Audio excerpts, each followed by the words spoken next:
아까 학생들 식단 조사했을 때도 과일을 많이 먹는 친구들이 좀 비만율이 적다고 하셨는데, 과일이 혈당이 안 좋다는 말도 또 있잖아요. 그래서 과일 섭취는 뭐 어떻게 해야 그럼 살을 빠지게 하는데 도움이 좋은, 근데 과일에 있는 뭐 비타민 C, 비타민 무슨 성분 우리나라 사람들 먹는 음식 중에 비타민이 부족한 경우는 일반적으로는 많지는 않아요.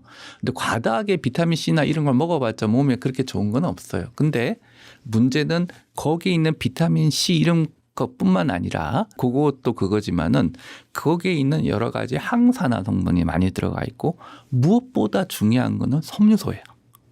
섬유소가 많은 과일을 먹어야지 즙이 많은 과일을 먹으면은 아까 이야기한 대로 설탕물 먹는 비슷한 형태가 돼버리죠. 그다음에 그걸 갖다가 갈아가지고 먹거나 아니면 또 굳이 그걸 갖다가 즙으로 짜가지고 그 위에 물만 먹어요. 그러면은 그 과일이나 채소가 갖고 있는 효과는 다 날아가는 거죠. 응? 그러면 거기에 있는 섬유소가 뭐 어떤 역할을 하느냐. 배에 들어와서 배부름을 빨리 일으키고요. 그다음 소화 과정에서 혈당을 빨리 높이는 거를 방해해요. 그래서 여러 가지 도움이 되죠. 더 큰 거는 뭐냐면은 우리 장내 세균 이야기 많이 하잖아요. 장에 가면은 섬유소가 많으면요. 장내 세균 중에 좋은 거 몸에 그런 것들이 많이 잘 자랄 수 있는 환경이 되고 특히 중요한 거는 장내 세균의 다양성이거든요. 다양성을 확보할 수가 있어요.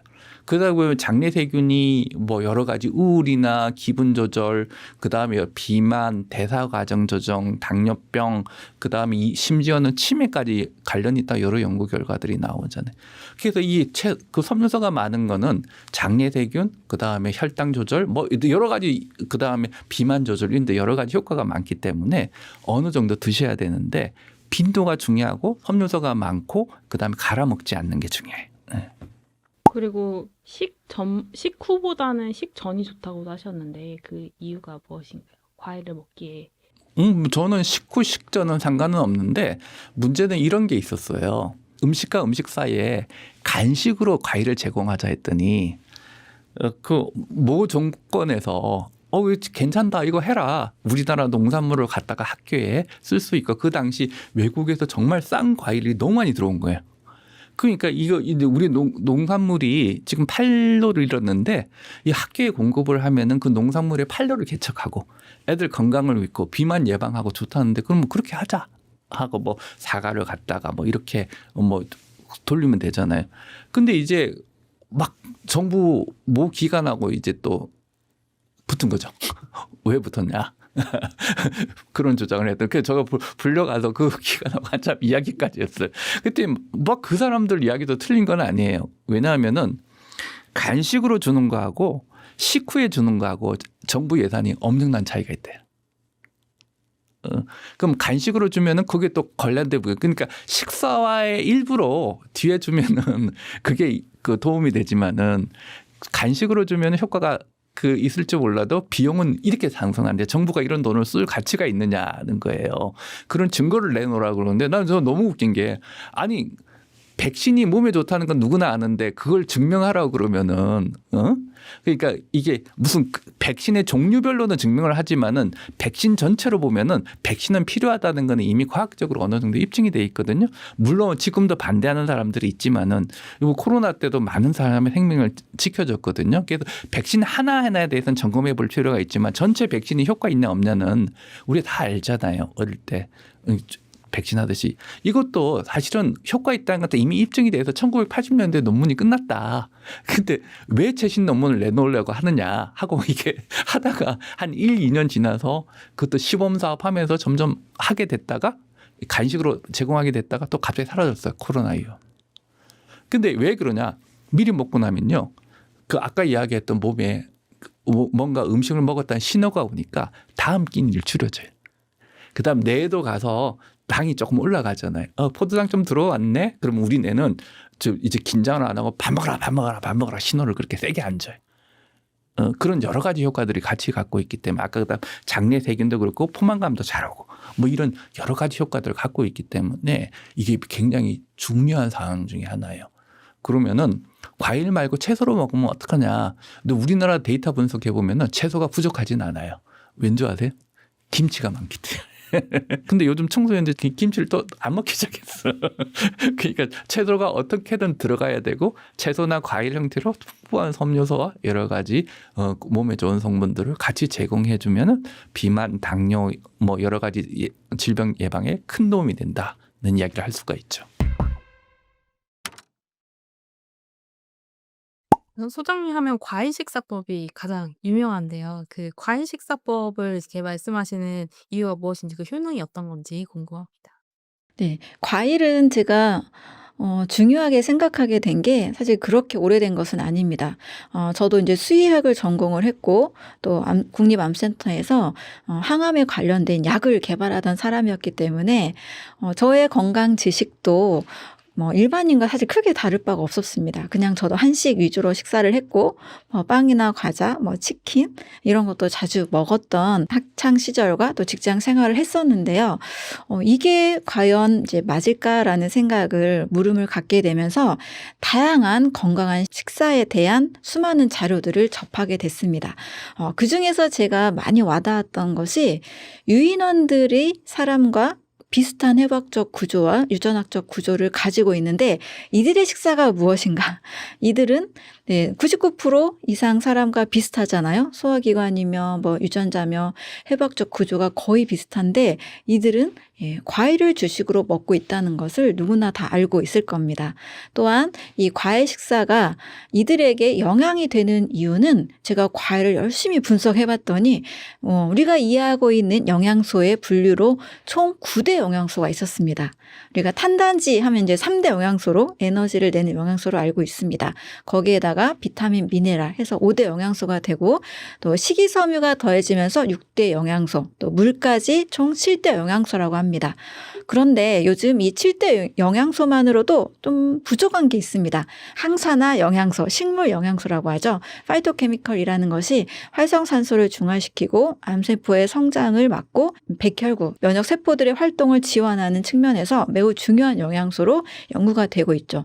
거기에 살아있는 음식이라면, 살아있는 생명체라면 모두 다 가지고 있는 것이 바로 엔자임, 효소입니다. 효소가 없이는 우리 사람도 바로 움직일 수가 없고 모든 동물, 식물도 생명 반응을 할 수가 없습니다. 이렇게 해서 총 9대 영양소가 매우 중요하구나라는 것을 제가 이제 통찰을 하게 됐는데 이 9대 영양소가 다 들어있는 음식이 사실 있을까요? 네, 밥이나 빵이나 고기나 우유, 또 우리가 좋아하는 치킨이나 피자나 햄버거 같은 이런 음식들에 사실 9대 영양소가 없습니다. 일부 영양소는 있지만 다 가지고 있는 동시에 모두 다 가지고 있는 영양소는 과일이더라고요. 네, 과일은 또 채소와도 좀 다른 성질이 있습니다. 이제 사람들이 채소는 매우 중요하게 생각하는데 과일은 또 당분 때문에 또 기피 현상이 있잖아요. 그러나 과일 속의 당분은 에너지원으로서 작용을 하고 우리 몸에 축적되는 영양소를 만들지 않습니다. 그래서 과일은 제가 중요하게 이제 연구원이었다 보니까 저도 분석을 엄청 하잖아요. 몇 미리그램에서 마이크로그램까지 계속 계산을 했던 사람이기 때문에 분석을 한 결과 과일만큼 정말 영양이 가득한 음식이 별로 없구나. 그래서 하루에 한 끼는 반드시 과일 식사를 하자. 이렇게 이제 결론을 내리게 됐습니다. 네, 유인원의 식사와 함께 9대 영양소가 모두 가지고 있는 식사. 매우 중요한 음식이라고 볼 수 있습니다. 그 과일 먹으면 이제 혈당이 오른다는 인식이 되게 많은데 당뇨 환자가 과일식으로 치료된 사례가 있다고요. 당뇨하면 많은 분들이 단순 접근을 해서 혈당만 생각을 합니다. 그래서 혈당을 무조건 올리면 안 되고 또 혈당에 관련된 모든 음식을 제한합니다. 그래서 사과 한 쪽도 먹기 굉장히 힘들어 하시잖아요.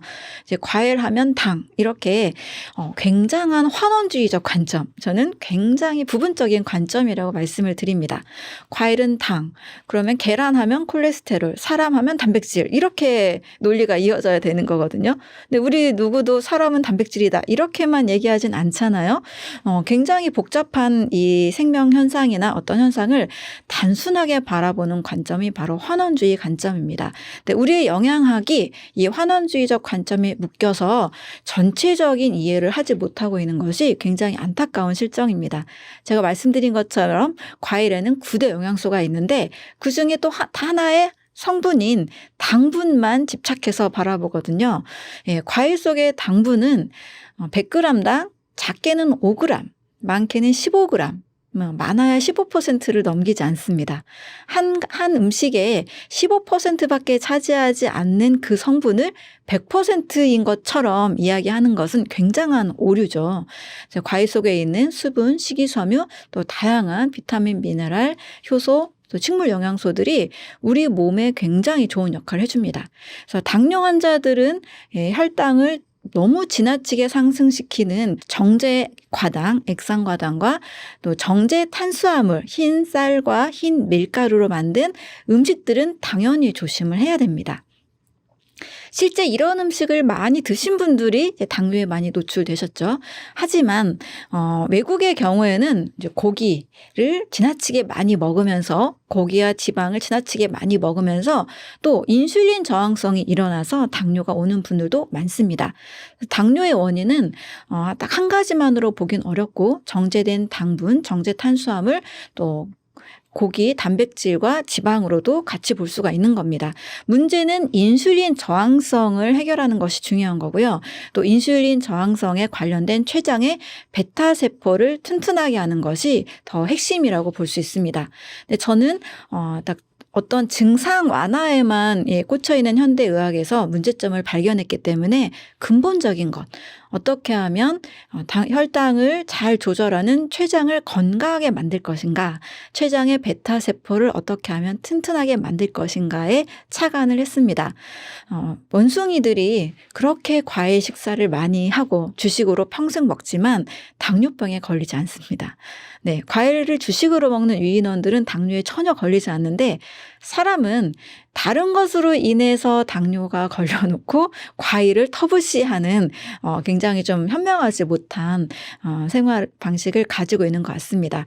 따라서 저는 이제 당뇨가 있는 분들에게 췌장을 보호하는 식사를 해야 된다라고 가장 많이 강조를 드립니다. 그래서 단순히 혈당이 낮은 음식만 먹는 것이 답이 아니고요.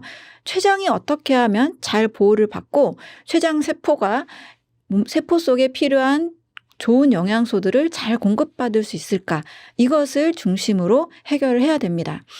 그래서 당뇨 환자라 할지라도 저는 저당도 과일은 꼭 드시게 말씀을 드립니다. 사실 당뇨 환자들 대부분 보면요. 밥 안 드시는 분 없거든요. 물론 백미 대신 현미 잡곡을 드십니다. 또 고구마도 몸에 좋은 것으로 또 식이섬유도 많고 해서 고구마도 드십니다. 근데 현미와 고구마의 당지수는 저당도 과일보다 더 높습니다. 현미, 고구마는 당지수가 55인데 사과, 토마토, 오렌지, 키위, 블루베리 20, 30밖에 되지 않거든요. 심지어 포도도 46이라서 현미보다도 더 낮습니다. 그런데 과일은 일단 달콤한 맛이 있다 보니 마치 혈당을 급 상승시켜서 당뇨에 큰 문제를 일으키는 것처럼 착각하게 되는 겁니다. 그렇다고 과일을 먹어도 그럼 혈당이 안 오르냐? 그렇지는 않아요. 네, 포도당, 과당, 자당이 있기 때문에 일단 피 속의 혈당은 올라갑니다. 그러나 이 혈당이 정제 탄수화물, 칼국수나 흰 밥을 먹었을 때처럼 급격히 올라갔다가 급격히 떨어지는 패턴과는 좀 다른 패턴을 보입니다. 일단 올라가지만 서서히 떨어지면서 우리 몸속에 필요한 당분을 여기저기 보내줍니다. 당뇨 환자들의 경우 또 문제가 되는 게 일단 혈당을 떨어뜨리는 것만 목적으로 하다 보니 저혈당이 또 오기도 하고요. 온몸의 세포 속에 당분을 잘 이동시키지 못하는 또 점점 살이 빠지고 에너지가 사라지는, 에너지가 줄어드는 여러 부작용들이 있기도 합니다. 하지만 저당도 과일은 밥이나 현미나 고구마보다 혈당이 낮으면서 췌장의 소화 효소를 필요로 하지도 않은 아주 좋은 훌륭한 안전한 식사가 되는 거죠. 그래서 저당도 과일은 저는 꼭 드시라고 말씀을 드리고 그래도 불안한 분들은 채소를 좀 같이 곁들여서 단맛을 많이 줄여가면서 같이 드시도록 권하고 있습니다. 그랬을 때 당뇨 수치가 400 정도 되시던 분이 한 달 반을 딱 실천을 하셨는데 150 이하로 떨어진 분도 계십니다. 또 저는 이제 2주 안에도 매우 놀라운 변화가 일어날 수 있다고 말씀을 드리는데요. 제가 짜드리는 정말 췌장에 자극을 주지 않는 식사를 하시게 되면 이 200이었던 분이 일주일만 해도 120까지 떨어진 분도 계십니다. 그래서 저는 독자분들에게 이제 이메일 많이 받고 있거든요. 정말 이 상식과 다르게 당뇨인데 과일 식사를 한 후에 췌장이 튼튼해져서 당에 다 잡혔습니다. 라고 오히려 저에게 너무 기쁜 소식을 전해주고 있습니다. 그래서 당 자체에 집중하지 마시고 췌장을 내가 정말 손상시키는 식사를 하는지, 췌장에 부담을 주는 식사를 하지 않고 있는지, 이 췌장 건강을 더 생각하시면 좋겠습니다. 그래서 원숭이, 고릴라, 침팬지를 생각하시면서 이 친구들은 과일 식사를 하고도 당뇨에 걸리지 않고 근육도 다 만들고 영양소를 충분히 잘 흡수를 하고 있습니다.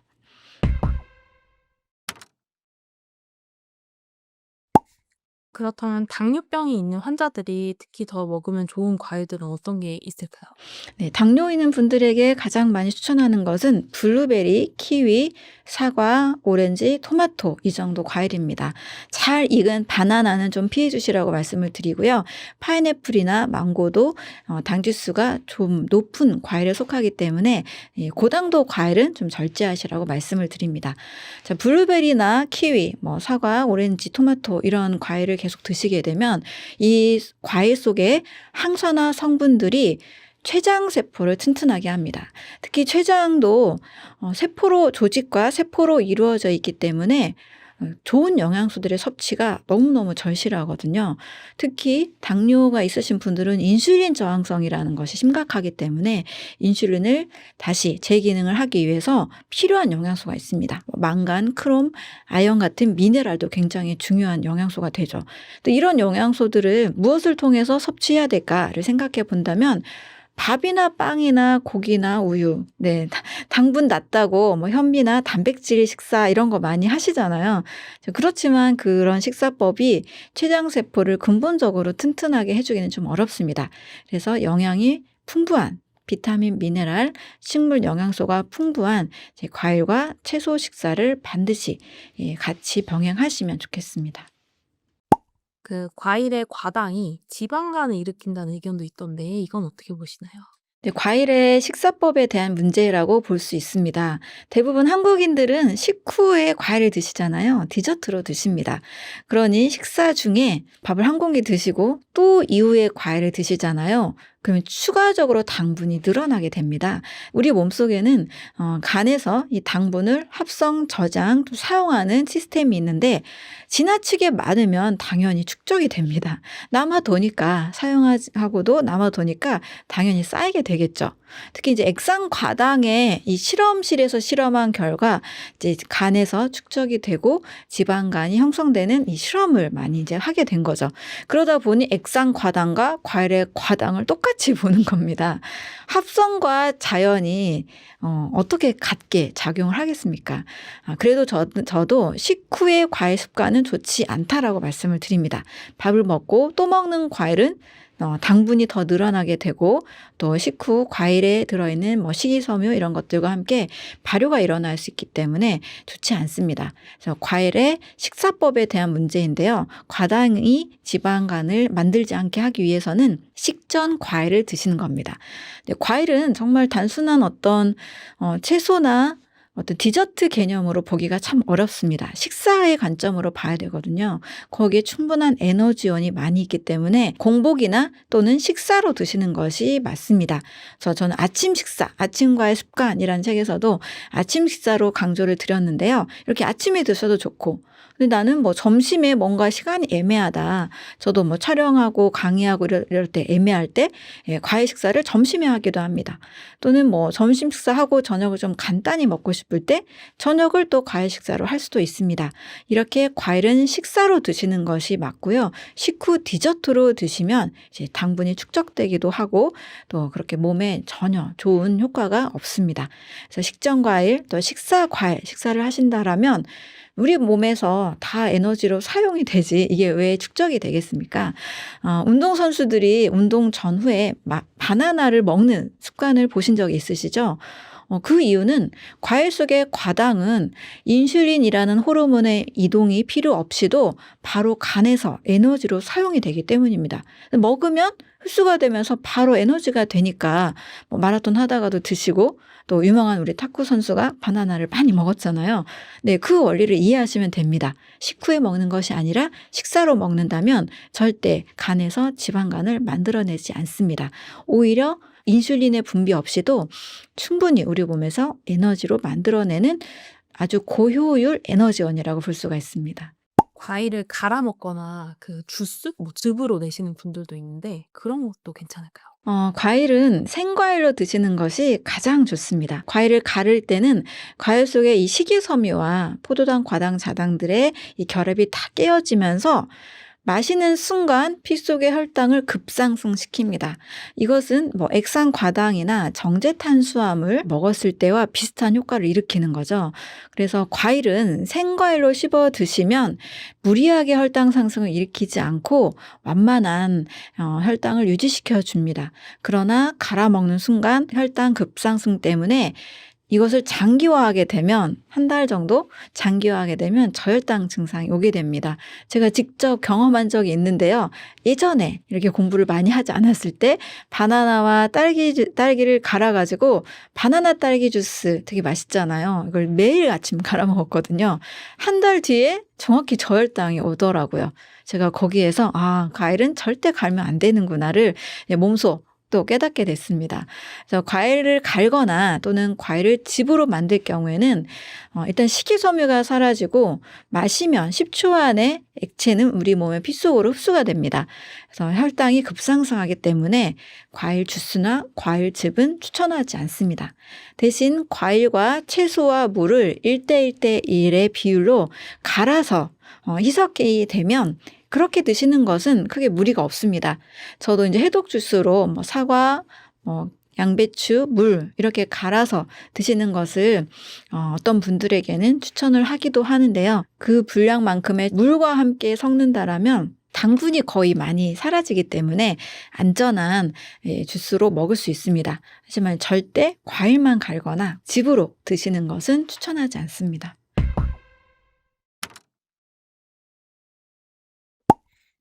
그래서 소장님께서 추천하시는 그 해독 식단의 어떤 삼시세끼 구성을 한번 소개해 주시면 좋을 것 같아요.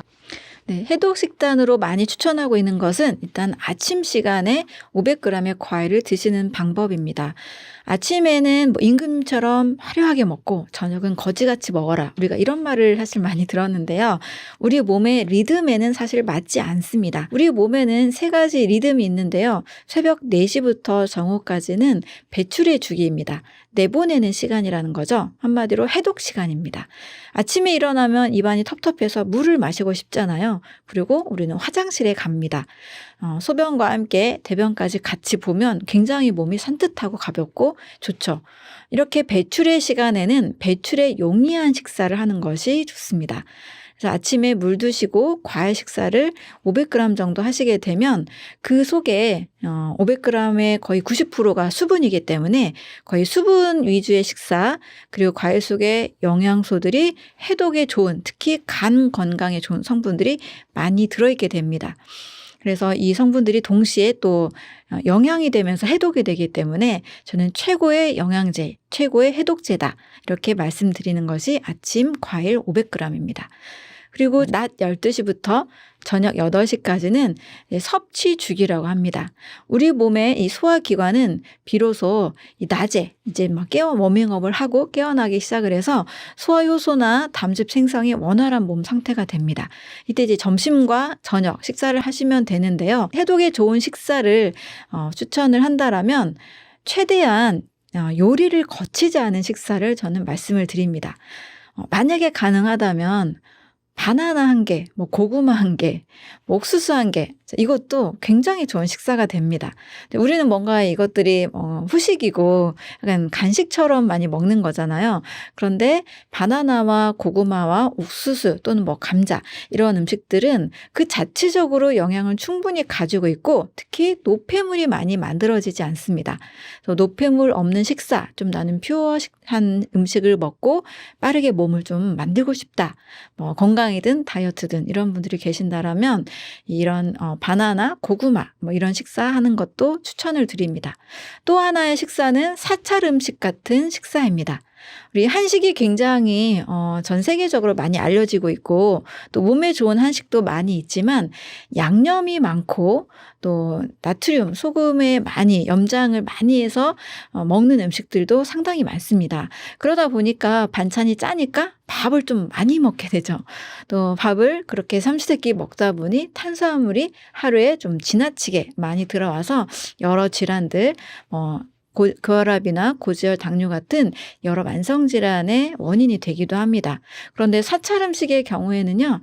일단 재료의 신선한 맛을 살려서 강하고 자극적이지 않은 양념으로 맛을 냈습니다. 그러다 보니 일단 신선한 재료를 사용한 음식들이 많고요.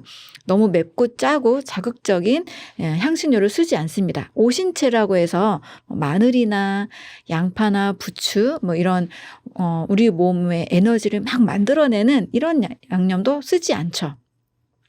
최대한 정말 뭐 들깨가루 정도로 양념을 한다거나 슴슴하게 양념을 해서 신선한 나물, 신선한 채소 위주로 식사를 합니다.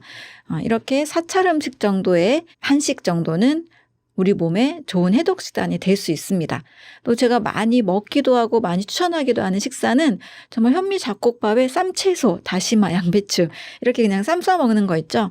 뭐 쌈장 하나만 있으면 다양한 채소들을 많이 먹을 수가 있기 때문에 이렇게 단순하게 현미 잡곡에 쌈채소, 해조류 위주로 식사를 하면 역시 몸에 노폐물이 많이 없게 됩니다. 그렇지만 저도 이제 미팅이 있고 외부 일정들이 있다 보니 밖에서 식사를 종종 하게 되는데 그럴 경우에는 꼭 집에 와서 물을 굉장히 많이 마시게 되거든요.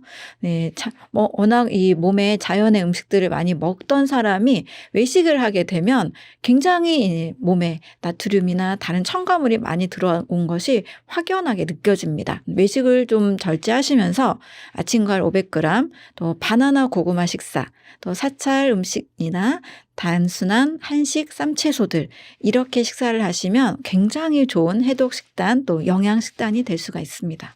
네, 그 다음 중요한 주기가 바로 동화주기입니다. 저녁 8시부터 새벽 4시까지입니다. 동화라는 것은 다시 재합성한다라는 뜻이죠. 우리가 먹은 영양소들을 가지고 우리 몸은 밤새 세포를 재생하고 또 신경 전달 물질을 만들고 호르몬을 만들고 뭔가 합성하고 만들어내는 일을 하게 됩니다. 이 동화주기에 그런데 또 뭘 먹게 되면 내 몸은 또 소화하는 데 에너지를 쓰게 되죠.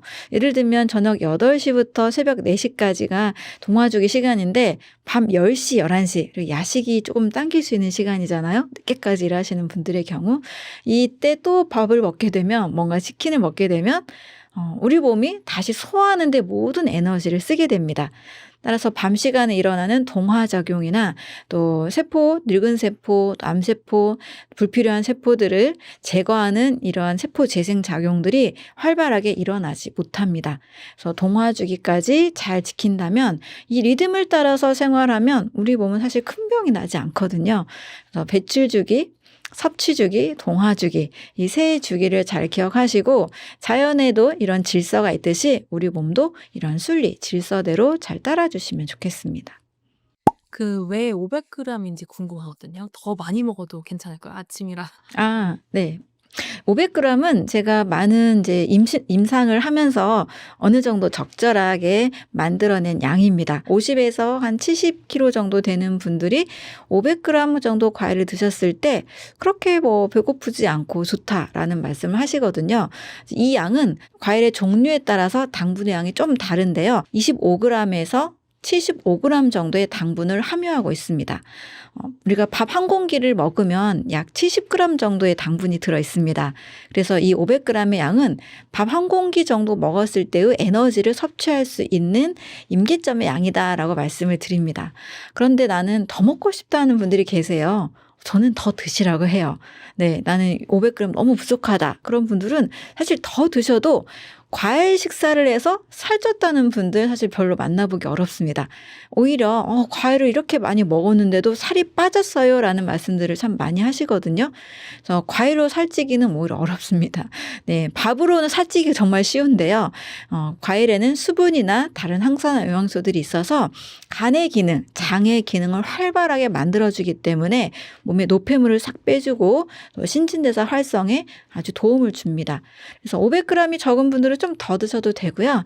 근데 과일이 조금 많이 먹기 어렵다 하는 분들은 좀 적게 200, 300, 400 이렇게 시작을 하시면서 서서히 늘려가셔도 됩니다. 밥 한 공기 분량의 식사의 양이라는 것을 기억하시면 되겠습니다. 요거트를 곁들여 먹거나 아니면 요즘 뭐 땅콩 버터를 발라 먹거나 아니면 계란이랑 같이 먹거나 하는 분들이 많은데 요런 거는 좀 소화 효소를 자극할 위험이 없는지. 네. 저는 아침 식사로 과일만 추천을 하고 있는데요. 정말 그 이유는 우리 몸에서 과일은 소화 효소를 전혀 필요로 하지 않는 굉장히 이 소화기관을 쉬게 해주는 식사가 되기 때문입니다. 그 자체에 뭐 수분이 많기도 하지만 포도당, 과당, 자당을 우리 몸이 흡수시키기 위해서 아주 적은 양의 포도당이 있으니까 인슐린이 필요하겠지만 과당과 자당이 더 많거든요. 그래서 췌장이 일할 필요가 거의 없습니다. 뭐 간에서 이걸 뭐 위장에서 쪼갤 필요도 없잖아요. 우리 씹는 순간 대부분 수분이니까. 그래서 이 소화기관을 쉬게 해주는 아주 좋은 식사고요. 음식으로 환자들을 많이 치료하는 자연의학에서 많이 하는 치료법 중에 신장암 말기 환자, 뭐 췌장암 말기 환자 대부분 과일 식사로 치료를 합니다. 그래서 과일은 소화기관을 굉장히 쉬게 해주는 장점 때문에 아침에는 정말 순수하게 과일만 드세요를 저는 가장 추천하는 식단입니다. 그런데 약간 또 사람들이 머리를 써서 또 이것도 역시 환원주의 관점에서 과일의 당분을 줄여야 되니까 땅콩 버터를 발라서 먹으면 더 좋다. 계란을 뭐 같이 먹으면 더 좋다. 그래서 여러 가지를 같이 섞어서 드시는데 점심시간 이후에 내가 이것을 식사로 하겠다 할 경우에는 그래도 괜찮은 식사가 될 수 있습니다. 그러나 아침만큼은 땅콩 버터든 계란이든 뭔가를 같이 곁들여 드시면 그 성분들은 또 소화시키기 위해서 담즙 분비나 또 췌장의 소화 요소가 필요한 상태입니다. 땅콩 버터도 그렇고요. 뭐 계란도 마찬가지입니다. 그래서 소화기관을 정말 쉬게 해주고 싶은 분들은 과일 식사만 하시고요. 점심 저녁에 그래도 최대한 퓨어한 식단을 하고 싶다. 뭐 그런 분들은 그렇게 식사로 하셔도 되고 정말 뭐 나쁜 간식 있잖아요. 빵이나 과자나 뭐 라면이나 이런 그 식사에 비해서는 굉장히 퓨어한 식사가 또 될 수가 있겠죠. 그래서 점심 이후에 간식으로 활용하셔도 좋습니다라고 정리를 해드릴게요. 요거트도 마찬가지죠. 요거트도 역시 우유를 유산균을 이제 심어가지고 만들어낸 음식이니까 요거트를 소화시키기 위해서도 또 췌장이 일을 해야 되는 거죠. 일단 저는 우유와 모든 유제품들, 치즈를 포함해서 이런 모든 유제품들은 굳이 먹을 필요가 없는 기호식품인데 그냥 너무 먹고 싶을 때 한두 번씩 드세요 이 정도입니다. 우리 몸을 건강하게 만드는 음식은 아닙니다. 그래서 아침에는 과일만 드시고 뭐 그래도 나는 기호식품으로 즐겁게 먹고 싶어요 하는 분들은 이제 땅콩 버터나 뭐 요거트나 또 뭐 계란이나 이런 것들을 활용해서 좀 그래도 좀 건강한 퓨어한 식단을 점심 이후에 활용하시는 것이 좋겠습니다. 이 과일식을 한 3일 정도만 해도 몸이 확 달라진다. 네, 3일이라는 시간이 결코 짧은 시간이 아닌데요. 우리가 삼시세끼를 과일로만 했을 때 우리 몸에는 굉장히 많은 좋은 장점이 있습니다. 일단 3일만 해도요. 일단 장에 굉장히 많은 독소들이 나가게 돼요. 생각해 보세요. 과일 하면 굉장히 그냥 순수하잖아요. 정말 깨끗한 식사잖아요. 이 과일을 아침, 점심, 저녁 3일 9끼를 계속 요것만 먹는다고 생각해 보시면 거의 수분이 90%니까 수분과 일부 영양소 식사들을 계속 꾸준히 하시게 되면 장이 깨끗해지면서 변비가 해결이 됩니다. 50년 만성 변비, 70년 만성 변비가 있었던 분들도 제가 3일 동안 과일만 드세요라고 했을 때 대부분 굉장히 쾌변을 하시게 됐거든요. 숙변까지도 많이 제거가 될 수가 있습니다. 또 여성분들의 경우 장애 상태가 피부에 또 바로 나타나잖아요. 그래서 화장이 잘 받는 그런 장점들이 있습니다. 또 남성분들의 경우도 굉장히 피곤이 많이 누적돼 있는 삶을 많이 살아가시잖아요. 만성 피로가 굉장히 당연한 것처럼 아침에 일어나기 힘든 것이 당연한 것처럼 느껴지는데 아침에 거뜬하게 일어나진다. 피로감이 덜하다. 이런 이야기들 많이 해주십니다. 그래서 3일 정도 제가 이제 해독 프로그램으로 3일 정도 과일 식사만 일단은 권해드리면 의지가 있는 분들은 굉장히 좋은 효과를 보고 있습니다. 그리고 3일 동안 과일 먹었다고 절대 영양실조 걸리지 않으니까요. 좀 해독을 하고 싶다 이런 분들은 3일 동안 한번 꾸준히 과일 식사를 해보시면 좋습니다. 우리 몸의 위장 상피세포가 5일이면 새롭게 재생이 됩니다. 그중에 3일이니까 또 굉장히 많은 절반 이상이 또 재생이 되잖아요. 이런 식으로 뭐 적혈구는 4개월, 120일이면 재생이 되니까 이 3일이 주는 의미가 상당히 큽니다. 그래서 3일 정도 세팅을 하시고 좀 더 하시고 싶은 분들은 5일 하셔도 좋고요. 아침 식사만 과일로 바꾸고 한 달만 해보셔도 장의 상태, 피곤의 상태, 피부의 상태 많은 변화가 생겨납니다. 그 다이어트는 칼로리가 아닌 해독에 집중해야 된다고 하셨는데 이 칼로리에 집중하면 할 필요가 없는 이유가 무엇인가요? 칼로리라는 개념은 굉장히 오래된 낡은 지식에 속합니다. 이 칼로리라는 개념은 무려 100년 전에 만들어진 봄베 열량계라는 것이 측정이 되면서 만들어진 개념입니다. 물 1도씨를 끓여서 올리는데 발생하는 열을 1칼로리로 산정한 겁니다. 그런데 이것은 불을 가해서 만들어낸 개념이기 때문에 우리 몸에 들어오는 어떤 음식이 불에 타면서 열량이 생기는 게 아니잖아요. 우리 몸은 소화 효소로 에너지원이 되고 열량이 발생하는 겁니다. 따라서 이 칼로리의 개념은 인체와 사실 맞지 않는 개념으로 보시는 것이 더 맞습니다. 그리고 뭐 아주 그냥 국한된 차원에서 가공식품의 경우 한 500칼로리짜리와 100칼로리짜리는 차이가 당연히 있겠죠. 이제 그 정도를 비교할 때 정도로 사용하시는 것이 많습니다. 극단적으로 500칼로리의 과일을 먹었을 때와 200칼로리의 과자를 먹었을 때 어떤 게 더 다이어트에 더 좋을까요? 우리가 칼로리 개념으로 보면 200칼로리의 과자겠죠. 하지만 실제 우리 몸에서 작용하는 원리로 봤을 때는 500칼로리의 과일이 훨씬 더 다이어트가 잘 됩니다. 따라서 칼로리 자체를 막 계산하고 칼로리를 줄여서 다이어트를 하고 많이 피곤하기도 하긴 한데 사실 그다지 효과도 없습니다. 우리 몸에서는 칼로리로 작동하는 것보다 내 몸에 소화가 돼서 흡수가 되면서 영양소가 흡수가 되면서 만들어지는 이제 에너지로 보는 것이 맞습니다. 그래서 다이어트 할 때는 이제 칼로리 막 줄여서 드시다가 요요 현상 오는 분 굉장히 많잖아요. 그래서 칼로리 제한 다이어트는 저는 추천하지 않습니다. 또 극단적인 배고픈 다이어트도 절대 추천하지 않습니다. 그래서 다이어트 하실 때는 칼로리 중심이 아니고요. 내 몸에 간과 장의 기능을 튼튼하게 만드는 것이 더 본질적인 다이어트로 보고 있습니다. 특히 요요 현상 없는 다이어트는 세상에 없다 이런 말이 있을 정도로 모든 다이어트는 다 요요가 있는데요. 간을 튼튼하게 해서 자연적으로 에너지를 지방을 분해해서 지방을 제거한 다이어트는 사실 요요 현상이 없습니다. 그래서 과일 식사로 다이어트를 하신 분들은 정말 간이 좋아졌기 때문에 지방 분해가 잘 돼서 또 독소 배출이 잘 일어나서 지방이 사라진 결과로 나오기 때문에 과일로 뺀 다이어트를 하신 분들은 사실 요요가 없습니다.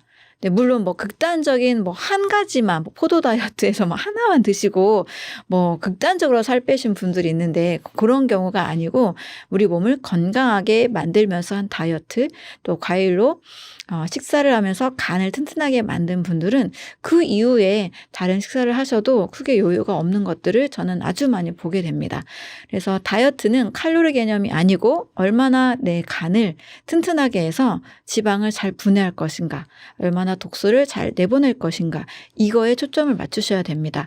사실 우리가 살을 뺀다는 개념은 그 살, 플래시가 아니잖아요. 근육 빼려고 하는 분이 없잖아요. 지방을 빼는 거거든요. 근데 이 지방은 분해가 돼야 됩니다. 이 지방 분해를 누가 하냐?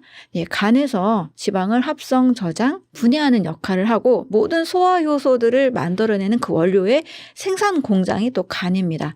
그래서 간이 튼튼하면 사실 큰 병도 오지 않고 예, 심각하게 살이 찌기가 어렵습니다. 그래서 꼭 다이어트 하실 때는 지방 분해하는 것이 중요하다. 지방 분해는 간의 역할이다. 이렇게 이해하시고 간 기능을 튼튼하게 하시는 것을 더 중요하게 생각하시면 좋겠습니다. 과일식으로 살을 뺀 사례를 좀 소개해 주시면 좋을 것 같은데 그 닭가슴살을 끊고 뭐 과일을 했을 때 어떤 효과가 있는지. 네, 한 달 동안 이제 닭가슴살과 방울토마토 샐러드 식사를 하시다가 지겹게 이제 닭 냄새만 맡아도 이제 힘들다. 이제 이 분께 제가 식사를 바꿔드렸습니다.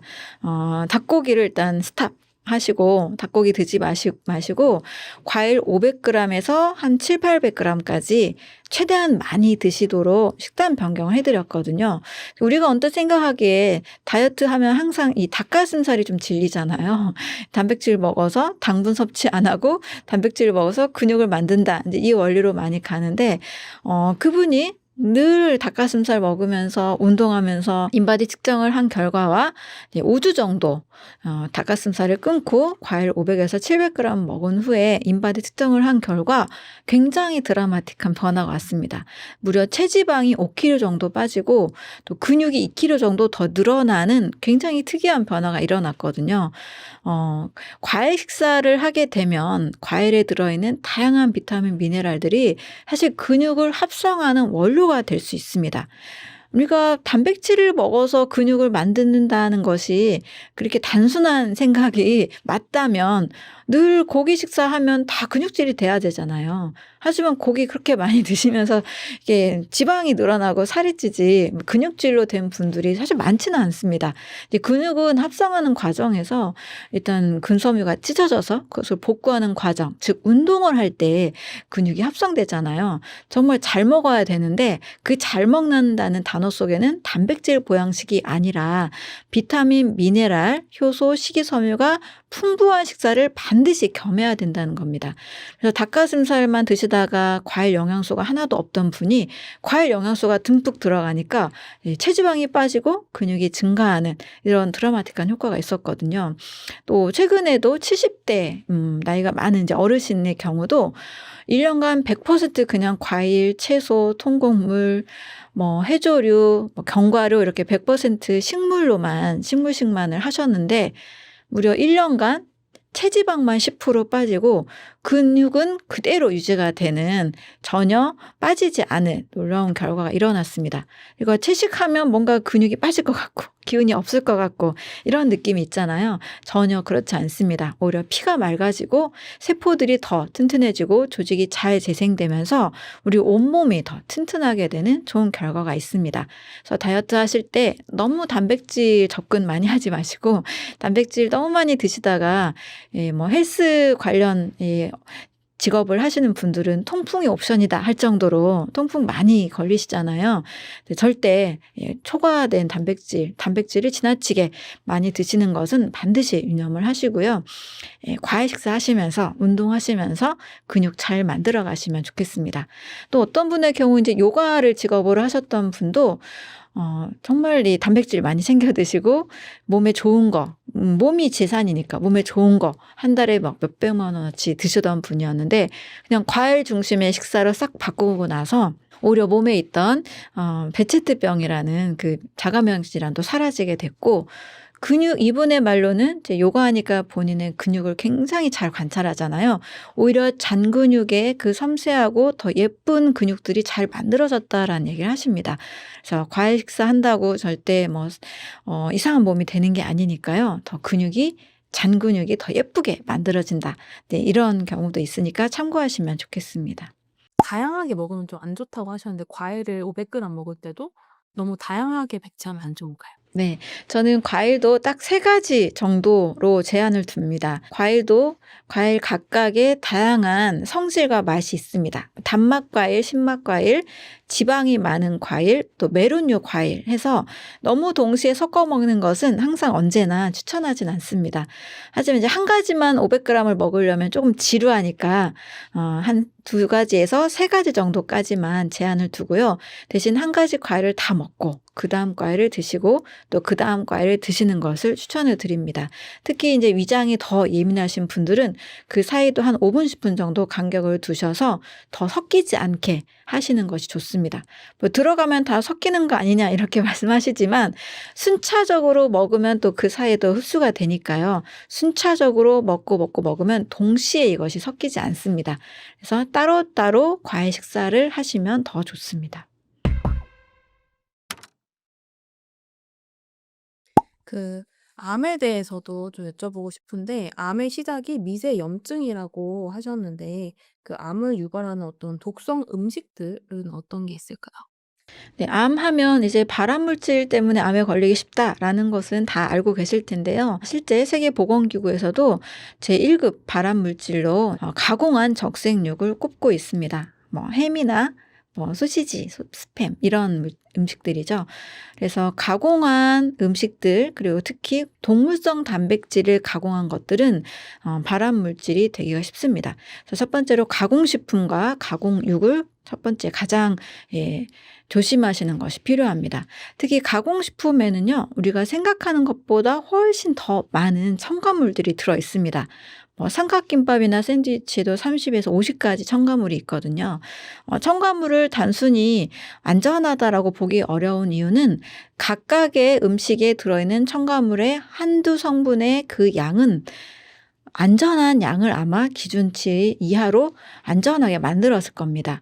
그런데 우리가 하루에 딱 하나만 첨가물 음식을 먹는 게 아니잖아요. 이것저것 동시에 뭐 과자도 여러 가지 먹을 수 있고 뭐 라면도 먹고 여러 첨가물로 포장된 음식을 동시에 여러 가지를 하루 동안에 먹게 되다 보면 다양한 첨가물들이 서로 섞여서 일어나는 첨가물 칵테일 효과는 아무도 예측하기 어려운 거죠. 아무도 알 수 없다는 겁니다. 내가 뭘 먹었는지 다 조사할 수가 없고 그 양을 다 측정할 수가 없잖아요. 그래서 일단 첨가물은 내 몸에서 독성으로 인지가 된다. 간에서 해독해야 된다. 굳이 내 몸에 필요한 영양이 아니다. 없애야 된다라는 독소로 이해하시는 것이 좋습니다. 그리고 이제 고기를 또 세계보건기구에서도 발암성이 있는 음식으로 조심을 하고 그 양을 제한하도록 하고 있고 전 세계적으로도 이제 암을 예방하기 위해서는 고기 섭취를 상당히 많이 줄여야 되고 채식으로 향하는 것을 권하고 있습니다. 그래서 고기 섭취, 가공육 이런 것들이 내 몸에서 쌓였을 경우에 상당히 많은 독소를 많이 만들어내게 됩니다. 이제 암세포의 정체성을 보면 일단 암세포는 산소가 없는 환경에서 무산소호흡을 하면서 만들어지게 됩니다. 네, 그러다 보니 내 몸에 산소가 없는 환경, 독소가 많아지는 환경이라고 볼 수가 있죠. 이 독소가 많아지는 환경에서 우리 몸은 정상세포가 암세포로 바뀌고 또 그 안에 있는 이제 미토콘드리아라는 기관이 독성으로 인해서 변성이 될 수 있는 위험을 가지고 있습니다. 그래서 첨가물이나 또 고기의 이런 여러 성분들이 내 몸에 이제 산소 호흡을 방해하고 미토콘드리아 변성을 촉진시킬 수 있기 때문에 이제 암으로 발전할 수 있다는 것을 염두에 두시면 좋습니다. 또 다양한 음식들을 동시에 먹다 보니 일단 대사독소, 찌꺼기들이 많이 생기잖아요. 이 찌꺼기들이 몸 여기저기 쌓이면서 우리 몸은 이것을 제거하려고 염증을 일으킵니다. 염증은 무조건 나쁜 게 아니에요. 우리 몸에서 불필요한 것들을 제거하는 하나의 생명 반응이라고 볼 수 있습니다. 그런데 염증이 매일매일 독소가 많이 쌓이니까 매일 제거해야 되는 몸이 되면 문제가 생기겠죠. 이런 미세 염증들이 몸 곳곳에서 세포 곳곳에서 조직 혈관 곳곳에서 늘 자주 일어나다 보니까 만성염증으로 바뀌게 되고 만성염증이 또 더 계속 몸에 이제 독소가 많이 쌓여진 환경이 되다 보니 이제 혹으로 발전하게 되면서 이 혹이 처음에는 양성이었다가도 나중에는 또 악성으로 바뀌기도 하는 변화가 일어나게 되는 거죠. 그래서 염증을 조심하고 독소를 조심하고 가공식품과 가공육 이런 것들을 좀 조심하시는 것이 암을 예방할 수 있는 방법이라고 볼 수 있습니다. 특히 이제 단백질에 대해서는 동물성 단백질과 식물성 단백질 두 가지 중에 참 논란이 많이 있죠. 뭐가 좋다, 꼭 먹어야 된다. 동물성 단백질 먹지 않으면 비타민 B12가 부족하다. 뭐 이런 결핍에 대한 얘기도 많이 하시는데 식물성으로만 드시는 분들에게서 비타민 B12 결핍이 없다는 것도 사실 확인이 됐습니다. 장내 미생물에 의해서도 비타민 B12가 만들어지는 것을 관찰하게 됐거든요. 따라서 뭐 콩이나 두부나 또 견과류, 또 소량이지만 과일과 채소에도 1%, 2%의 단백질이 있고 여러 잡곡에도 단백질이 있습니다. 통곡식에도 단백질이 있죠. 이렇게 식물성으로도 충분히 우리 몸은 단백질이 결핍되기는 어렵거든요. 하지만 이제 동물성 단백질을 많이 섭취할 경우에는 사람의 소화 효소가 이 동물성 단백질을 소화시키는 데 최적화가 돼 있지 않습니다. 사람이 만약에 육식동물이어서 동물성 단백질을 잘 소화시킬 수 있다라고 한다라면 육식동물과 비슷한 해부학적 구조를 가지고 있어야 됩니다. 위산이나 이 침샘에서 동물성 단백질을 소화시키는 사자나 호랑이 같은 육식동물은 프티알린이라는 탄수화물을 소화시키는 침샘이 없습니다. 탄수화물을 소화시키는 침이 분비가 되지 않습니다. 대신 남의 살을 빠르게 소화를 시켜야 되니까 위산이 4배에서 10배 정도 굉장히 강력한 산성을 띠고 있습니다. 또 동물성 단백질은 암모니아나 요산 요소 같은 노폐물이 많이 만들어지기 때문에 체내에 오래 머무르면 좋지 않죠. 따라서 장의 길이가 짧습니다. 육식동물은 체간 대비 1.5배에서 2배 정도 굉장히 짧은 장을 가지고 있죠. 그러나 동물성 단백질을 먹지 않는 초식동물은 장의 길이가 무려 체간의 20배. 또 과일을 먹는 고릴라, 원숭이, 침팬지 같은 과식동물은 체간 대비 6배. 사람도 딱 6배입니다. 그래서 과식동물, 과일을 주식으로 먹는 동물과 굉장히 유사한 구조를 가지고 있죠. 그래서 동물성 단백질은 몸에 오래 머물수록 독소를 많이 몸에 만들어낸다. 그래서 대장암이 많이 발견된 미국에서는 대장암의 원인을 식이섬유를 너무 먹지 않고 또 육류를 너무 많이 섭취한 원인으로 두고 있고, 그로 인해서 채식이나 또 이제 식이섬유가 풍부한 과일, 채소 식사를 많이 권하고 있죠. 그래서 동물성 단백질에 대비 식물성 단백질이 더 사람에게 소화가 잘 된다. 우리 사람의 소화 요소와 잘 어울린다. 이렇게 이해를 하시면 되겠습니다. 우리가 먹고 있는 다양한 이제 채소나 과일이나 견과류 정도, 또 통곡식 정도 드시고 해조류 이런 거 드시면 사실 단백질 부족하지 않거든요. 운동을 안 해서 이제 근육이 안 되는 거지, 음식 섭취가 부족해서 단백질 결핍증에 걸리는 사람은 없습니다.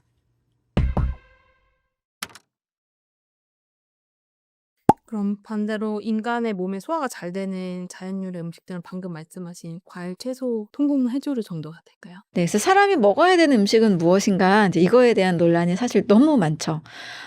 그런데 제가 세계보건기구, 또 미국 생활습관의학, 또 장수하는 사람들이 많이 살고 있는 블루존 지역에서의 공통적인 특징을 보면 일단 95% 이상은 자연, 식물식, 채식에 가깝습니다. 또 과일, 제철에 나는 과일, 채소를 많이 드시고 항산화 물질이 많이 있는 채소와 허브 이런 것도 먹고 있고, 특히 좋은 기름, 올리브오일, 견과류, 들기름, 아마씨 기름 이런 좋은 기름들도 많이 섭취하고 있습니다. 사람이 먹어야 되는 이제 음식의 큰 분류를 본다면 과일류, 채소류, 통곡식, 견과류, 씨앗류, 콩류, 해조류 이 정도를 드시면 되겠습니다. 단백질, 미네랄, 탄수화물, 지방, 비타민 모든 것들이 이 음식에 들어 있으니까요. 요걸 위주로 먼저 좀 드신다면 우리가 큰 병이나 또 암에 걸릴 일은 저는 없다고 볼 수 있습니다. 그 생채소는 독성이 있다는 말도 있던데 생채소가 부담스러우면 좀 어떻게 먹는 게 좋을까요? 식물들은 자기만의 어떤 성분이 있어서 자기를 지키려는 것들이 있다 보니까 어떤 경우에는 오히려 소화가 굉장히 안 되기도 하고 배가 아프기도 하고 가스가 많이 차기도 합니다. 또 사람의 몸 상태에 따라서 굉장히 많이 달라요. 어떤 사람은 뭐 500g을 먹어도 가스가 안 차는 분이 있는 반면 어떤 분은 100g만 먹어도 가스 차는 분이 있거든요. 그래서 생채소 섭취는 내 몸의 상태에 맞게 하세요라고 말씀을 드립니다. 가스 차면 굉장히 고통스럽잖아요. 특히 채소의 경우에는 이 식물세포벽이 굉장히 단단해서 오히려 익혀서 이것을 뚫은 다음에 좋은 영양 성분이 나오기도 합니다. 그래서 채소는 익혀서 드셔도 아주 좋습니다. 이 채소 찜이나 채소 볶음, 또 채소를 야채 스프를 만들어서 갈아서 마시는 것도 좋은 방법이 될 수 있습니다. 실제 뭐 해독 스프, 뭐 히포크라테스 스프 많이 만드신 분들이 계시고 그걸로 이제 환자들을 치료를 많이 하신 분도 계시는데요. 생채소는 그냥 내가 소화될 수 있는 만큼만 신선하게 드시고 나머지는 찜이나 볶음이나 잘 익혀서 드시는 것도 아주 소화가 잘 되고 좋은 방법이 될 수 있습니다. 그래도 한식을 포기 못 하겠다 이런 분들이 많은데 추천하시는 어떤 한식 반찬 이런 게 있을까요? 한식은 저도 매우 좋아하는 음식입니다. 한국 사람들은 한식 먹어야죠. 저도 하루에 한 끼, 뭐 조금 많으면 뭐 1.5끼 정도는 한식을 먹는데요. 한식 반찬은 최대한 그래도 양념을 조금 진하지 않게 한 살아있는 음식에 가까운 식사를 꼭 하시면 좋겠습니다. 예를 들면 일단 좀 쌈채소와 해조류나 양배추들을 조금 항상 곁들여 좀 드시고요. 또 신선한 제철 채소로 만든 나물 같은 것도 같이 드셔도 너무 좋습니다. 제가 그 사찰 음식을 많이 추천하는 이유는 과식을 하지 않게 됩니다. 그 다양한 맛과 향을 가진 신선한 채소들, 신선한 음식을 드시게 되면 밥과 함께 어우러지면서 이 다양한 맛과 다양한 그 포만감이 있기 때문에 과식하기가 어렵습니다. 그래도 나는 밥을 많이 먹게 돼요 하는 분들에게 같이 권하고 싶은 것은 견과류 또는 아몬드, 멸치조림 같은 거 있잖아요. 견과류를 꼭 같이 곁들이면 상당히 포만감이 큽니다. 또 필수 지방산이기 때문에 우리가 반드시 먹어야 되는 음식이죠. 그래서 쌈채소류 그리고 견과류 그리고 사찰 음식 정도의 슴슴한 그런 양념을 하신 음식이라면 굉장히 좋은 한식이라고 볼 수 있습니다. 하루에 뭐 한 끼 정도 이 식사를 하시게 되면 영양도 되고 해독도 되니까요. 건강한 한식 잘 드셨으면 좋겠습니다.